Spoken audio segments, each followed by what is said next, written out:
reach Talkies. Today we have here with us Mr. Ram Kesran, and one of the important things that happens inside an organization is the behavior that is prevalent inside the company and the organization, and it is very important to have a check, and it's important to systemize the behavior that is internally present. And today Ram is going to shed some light on his take towards organizational behavior triangle, where he is associating OB with his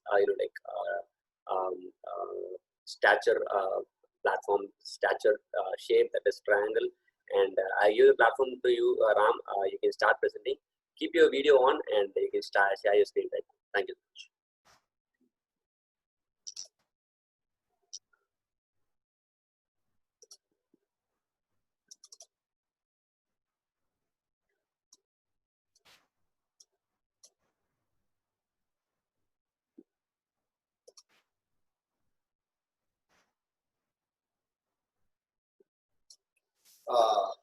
So hi, welcome again. So today we will discuss about the OB triangle, the organization behavior triangle. So basically, this one quote that I wanted to share is, I think all of you would have seen this meme going around the internet that, you know, an old lady standing or two people bowing together and saying like, your degree is just a piece of paper, your education is seen in your behavior.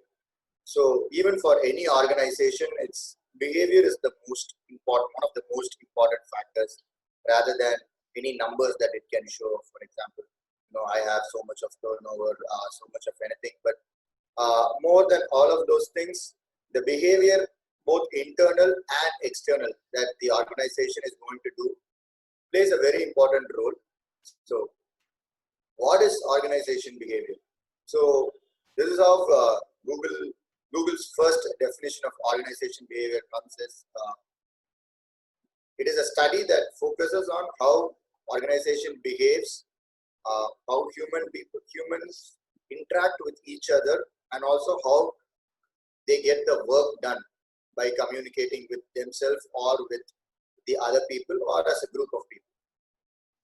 Basically, when you consider any organization, it is going to be of three different group of people. So one is an individual. For example, in my organization, I can talk to myself and take decisions. So that will be an individual. So this first circle is individual. So the next is group. A group, how to say is, maybe the sales department is a separate group. The HR department can be a separate group. So that is another group. And the whole entire, so multiple groups combine together to form the entire organization. So how this happens, the behavior inside this is going to say how it is going to happen. Can you please ask this person to remove his video? Yeah, thank you. So yeah, next. So the main objective of organization behavior is to explain, predict, and influence behavior. So why this has come is a very interesting researches have been done, especially by people of neurobiology, neuroscience, psychologists. They have been doing a lot of new researches. But the first reason, one of the main objective why OB came about is because of something called as classical conditioning. So I think most of you would have heard about this experiment, the Pavlov's classical conditioning experiment. So the classical conditioning experiment, what it says is you can condition an animal or a being stimulus response. A stimulus response is like hunger, breathing, and associate it with something else. For example, in this experiment, what was done was the food is hunger. So hunger is a direct stimulus that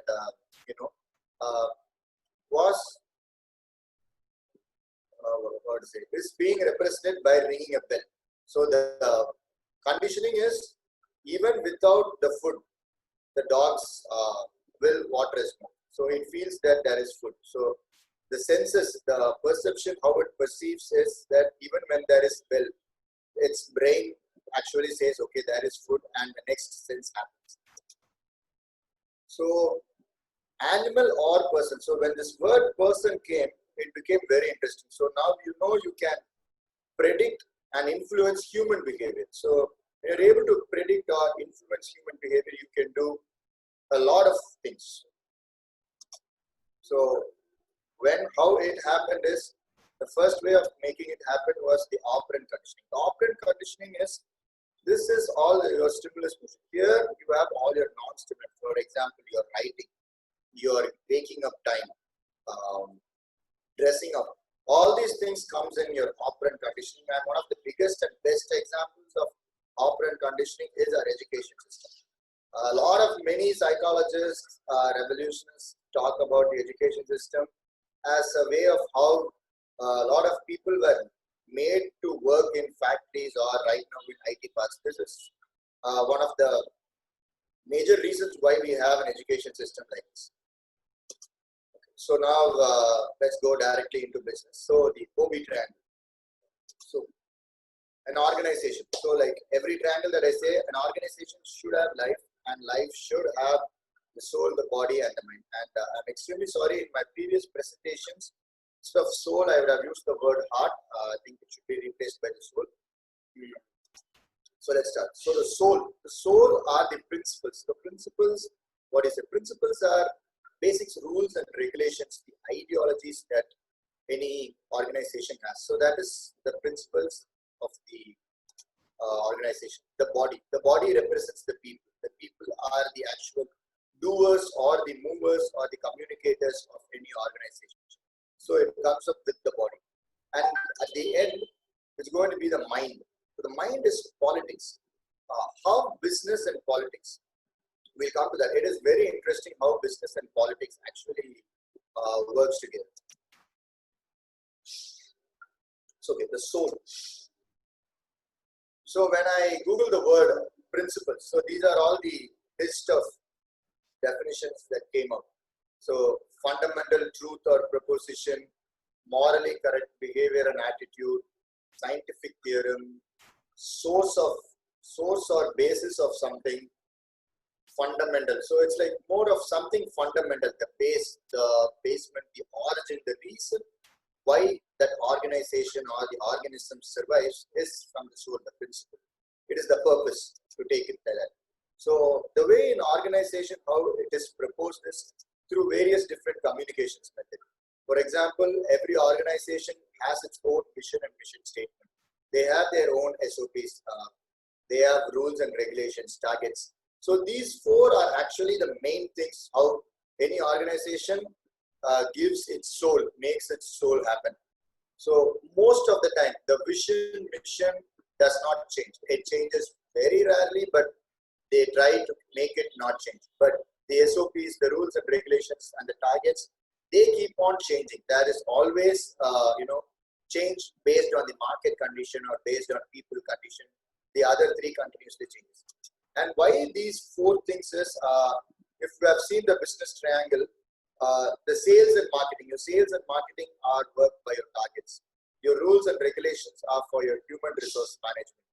Your SOP is for your operations and research. So all these three are going to substantiate your vision and mission statement. So let me explain this with an example. So like always, let's do read Skyline first. So read Skyline, this is our vision and mission statement.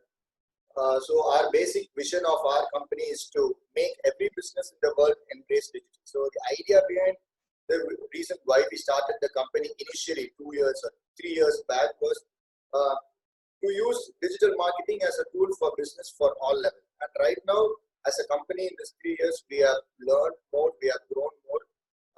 We have understood that it needs more, not just digital marketing, but as any industry, the requirement of more digital assets is required. So this thing we have evolved into this thing. But our work culture. So our work culture is more of our HR policy. So our HR policy clearly says it is, we try to make our organization more creative. There is no time bounding, or it is most of work oriented. People inside think for our clients. That is, they mostly want to work for our clients, for our business partners rather than for them. So there is a continuous momentum happening inside the organization no matter what. I think even during this COVID season, I have not seen even a single day when Reach Skyline has shut down or ever said, no, we are not going to work, or we do not have work. So that is how this company has been working because of the work culture, I believe. And then our targets. So we have a very nice way of expressing targets as we are a creative team. We not work with numbers much, but we work with designs and colors. So this was our target for July, that we have to launch our second podcast and have our own Reacher application. So Reacher application is basically a social media platform that we are trying to build only for women. And this Reach Skyline podcast season 2, we have been trying to do it in different forms, and we have come up with a lot of creative ideas. And if you're going to go into our YouTube channel, you would be able to see different kinds of podcasts that even we did not think before this COVID season. And as our SOPs, we follow different kinds. We use our own sprint method. We follow work through Trello. There are various methods of how we do our work. So this keeps us all working, and this is our business triangle. So these three things are our business triangle that keeps us always active and alive. So next is the body, the people. So I think I've always told it is more of the people that are going to run the organization in the future. It is not going to be the machine or the automation or anything, but the people. So people are the people who are going to provide leadership, stewardship, and followership in any organization. And people constantly learn new innovative ideas, and they make the organization grow from mediocrity to greatness. And so what this actually explains is this leadership, stewardship, followership is the hierarchy of people inside any organization. The hierarchy is mostly based on the leader, the managing, and the so the leader is the people who are actually there trying to look out for the vision and the future of the company. Actually, the people who are there in making the vision and mission for the company would be the leading personality in an organization. So the managing are the people who are right next to them, because communicating a message is going to be very hard. You cannot do it very easily. To communicate a message, I think we'd have all tried the talking into the ears of another person, and the communication channel is going to be very hard. So any leader is going to have a very close circle of people with whom they communicate the vision and mission, and they have another team to execute this mission. So this is what is about leadership. Stewardship is the execution of people, and the followership are the doing. And any organization works like this. So this is how the responsibility and authority goes. So authority and responsibility will be maximum on the top, and will be declining once you go down. But and the flow of command is going to always be coming from the top. So, like always, Apple, one of my favorite companies because of its former CEO, Mr. Steve Jobs. He is a highly people-oriented person. He is not a money-oriented person. He is a people-oriented person, a customer-oriented person, a technology-oriented person. So I just want you guys to third level of people in any organization. But I had to stop it right now. So what Steve Jobs or the people inside the companies, that is the next level after the leader, the executions, what they say is they all talk about leadership, common vision, agility, adaptability, autonomy, and reliability. So these are all the main factors of great companies that are working. I think even Google has something similar like this. And right now, many companies, even in India, a lot of the startup culture that is happening in India, it is changing. People are trying to take this as the new example and continue. So mind the politics. So there is actually a little bit of fun in this word, mind the politics. So politics and business, it is very, very, strong. So what is politics actually? So politics is the way that people living in groups make decisions. So how a group of people make decisions is called politics. It is about making agreements between people so they can live together in groups such as tribes, cities, countries, and I would like to add organizations also inside this. So there is organizational politics always. So basically when you are more than one. So even if there are going to be two people, I don't think it is going to be as easy as when you are one. And the reason why it is there is always going to be a lot of communication gap. I think most of you would know what this is. So if I am the person who's sending a message to another person through my communication to any of these channels, face-to-face or video, telephone, interview or anything, there are I encode the message as how my brain is going to, want to say the message. I encode the message in a way how I want it, and I send it to the receiver. And the receiver is going to take it in a way, his brain is going to decode it in a way how his brain is going to work. So just in between just two people, there is so much of, difference of opinions in one message. And so when it's going to become an organization, more than two people, it is going to be very hard. And keep calm and stay single, it's better. I seriously say it is better. Being two, it is going to be tough. A relationship is going to be tough. A family is more tougher. And recently, I've been watching Mahabharatam on Star Vijay. And I think if there's going to be two families or three families, it is going to be much tougher. The politics that is happening inside Mahabharatam as an organization, they're going to take it as two kingdoms or two different organizations. Wow, it is huge. It is pure politics that is happening in Mahabharatam.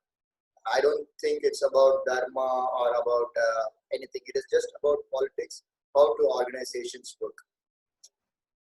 And so this is the real organization chart, and I found this on the internet. It is very nice. We're going to look at this chart. It is actually basically the triangle that we said, the leader, the executioner, and the worker people or the doers. And when you see how the different kinds of lines that we are able to draw, oh sir, jealous, threesome, sells drugs to, affair, secret relationship, knows about corruption, secret gay crush, mate. So there are different kinds of emotions when we are human beings. When it is going to be dogs or cats, I don't think we will have to have so many emotions. And the current day human being, that is the digital human being, I think has experienced a lot. So believes that there are so many emotions actually possible, and tries to experience as many as emotions that he can during his or her lifetime. So when there are so many emotions happening within an organization, communicating a single message from top to bottom is going to be very hard. And as we said, the single message is going to be the vision, or here it's going to be the SOPs, the targets and everything. It is going to be very hard. So how is the best way to do all this is, so now we know these are all the three sides or the three parts of the OB triangle. So what it actually gives is something called as organization culture. An organization culture, so this is how Google is going to define organization culture. It says shared assumption, values and beliefs, which governs how people behave inside organizations. It governs. So it is something like a system. It governs. It has its own set of rules, own set of protocols that people, when they join the organization or when they are part of the organization, they directly start to follow it. They need not be changed or anything. It is like, how the way they dress, they act and perform their job. It is like, joining a school. Once you join a school, you know what the culture is. You know it is morning 8 o'clock. I think maybe the first 3 years during your kindergarten, it's going to be confusing. When you go to your 5th standard or 6th standard, you will know morning 8 o'clock is going to be your prayer time. You will have 1 PT or 2 PT sessions every week. So you know that is the culture. You need to wear a uniform. Every Wednesday might be, color dress day, informal dress day. Every Friday is your sports dress day. So these are all, these values and assumptions that has been given to you that forms the culture within that organization. And more of, in education system, the culture is, fear over authority. You have to be feared over our teachers. In certain institutes, it was also part of their culture. So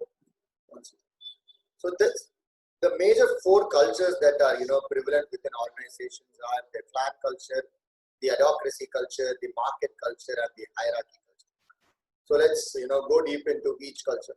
So the clan culture. The clan culture is basically when it is run by a family or a group of like-minded. It is like a clan, like what do you say, family set of people, or very close relatives starting doing an organization is called a clan company. So how a clan company works is it will be very flexible, and there will be a lot of freedom inside. There will be a lot of internal focus and integration. So it will be a lot of experimentation, and everything will happen with the clan. But I think growth will be very slow in a clan organization with respect to the market. So growth, as in the sales growth, is going to be very slow. And let's go to the adhocracy. So adhocracy is something next to it where it is more of corporations. A corporate style. A corporate, as in they allow people of different clans to join together. It is not just going to be from one family or one group of friends. So it is a lot of people coming together and starting and running a company. So it is like that is where adhocracy comes in. So here you have a lot of freedom to act, flexibility, but in adhocracy, as the volume of people are going to be more, so there will be a lot of focus on external factors. That is the market, the customers. There will be a lot of focus. So that's why I said Apple is a very good example for an adhocracy kind of culture. Hierarchy. Your hierarchy is, what do you say? It will be very strict to get control and stability. It is going to be strict from the organization. The strictness comes because of the organization and not because of anything else. The people in power will be so far away that your power distance is going to be so high that people are going to be scared inside the organization. So there is going to be stability and control. And everything is going to be internally focused, and integration will be there. So, for example, what we can say is many big manufacturing companies, they form the hierarchy. When we're going to take the market model. So, market model is, what do you say? Any FMCG company is going to be your market. They are driven by the market. They want growth. They are the cult capitalistic people. So they go for the market. They work for the market.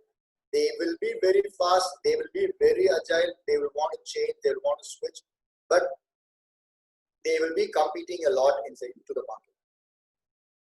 And they will have stability and control because of the sheer volume that they are going to operate in. That is how they get the stability. So it is not because of hierarchy their stability is going to come.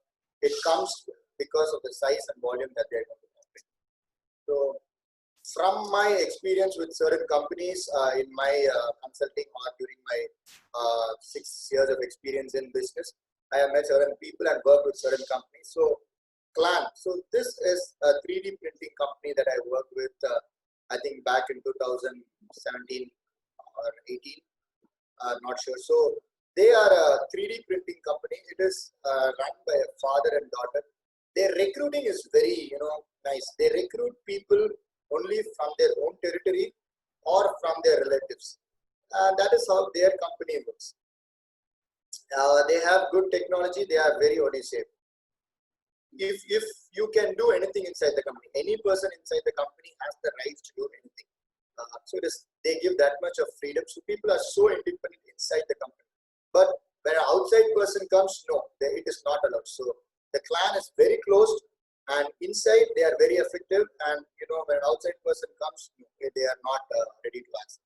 That's how this company works. And then adhocracy. So Madras Coffee is another company that I have been working with for the past, I think all my business years. I have been working with them in different stages from in my career also. So here, how the company is, both the partners are from different group of people. They invite a lot of people outside, and they want people inside the organization to take initiatives. Their hierarchy pyramid is very low. They are very transparent. There are no politics within people because it is a transparent politics. So from top to bottom of the pyramid, this is a very large chain. There are, I think, around 150 stores across India. So it's a very large chain. And everybody in this chain knows, even the franchisee owners knows how the company works, what it is and everything. All throughout, everybody knows about this company. So that is how this works. And hierarchy. So Tata Consultancy Service. Oh my God, I have seen the hierarchy in TCS. It is very bad, but the way how they extract work is very good. The employee benefits are very good, but the power factor that they keep is very hard and very strong. And the last one is market driven is Nestle. They are fast, they are agile, they will do anything to beat the market. I have worked with Nestle for around 5 to 6 months. The way how they change their strategies are so good. They do not accept being second in the market. Any of the product that they launch in the market should be number one, or they remove that product from the market. So behaviors are hard to break and create. It change can only be catalyzed by culture. Culture is again very hard to break and create. It can only be changed by revolution. Revolution is the only thing that is going to lead to development. Revolution requires the change of behavior as a culture. So it's like your entire behavior to change as culture. Right now, these are the behavior changes that we are seeing in our society. The cultural work culture changes that we have been seeing, and in a cultural level, we have seen these changes. And I hope we do not, as a revolution, a digital revolution does not make us human beings like this. And I feel a revolution is very soon happening within the next 20 or 40 years to go. So why the next revolution is happening? I think all over the world there are protests going on in any continent, in any country you see. For the past 2 years, it has been only protest. So this means something is happening. And I would like to close it by saying a nation's culture resides in the hearts and the souls of its people, like Mahatma Gandhi said. But one thing that I'm very sure is this digital culture will make the entire globe one. Either there will be no country or only one country. Today it might look like every country has different problems, but tomorrow we will know. I'm sure we will know all the problems have one solution, and the solution is love. So this nation has to become the globe. It has to change. Thank you for your time. Yeah.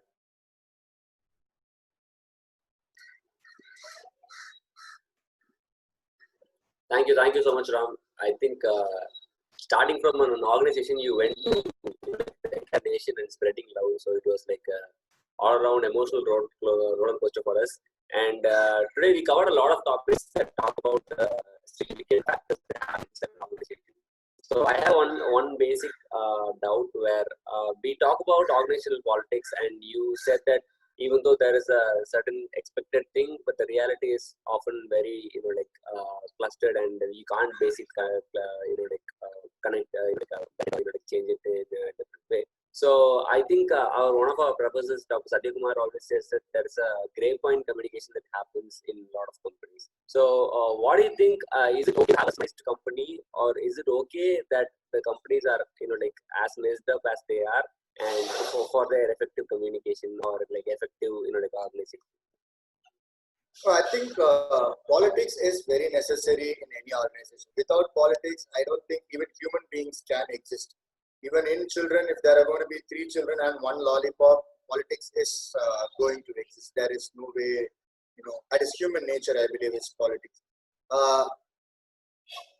It is based on the operations, the kind of operations that they do.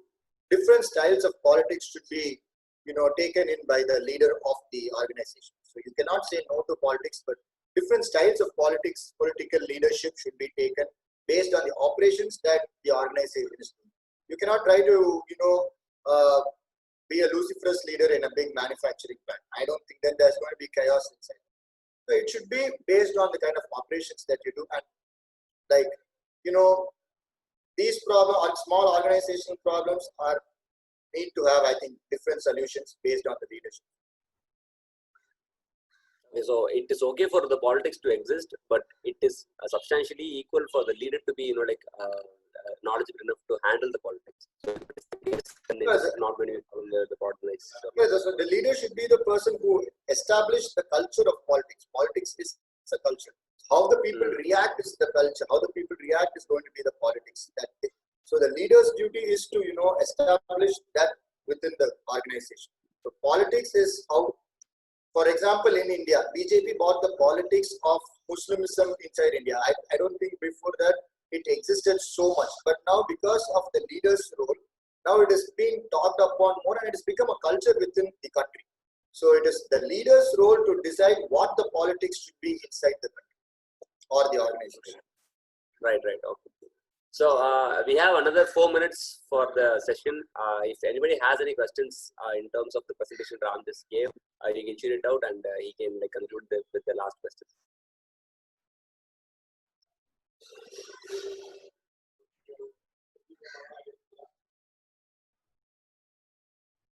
Okay, I think that is pretty much it, Ram. So thank you so much for the wonderful presentation, and thank you for everyone who stayed throughout the entire video. We'll see you in another video. Until then, this is Ram K7 and Team Reskyline signing off.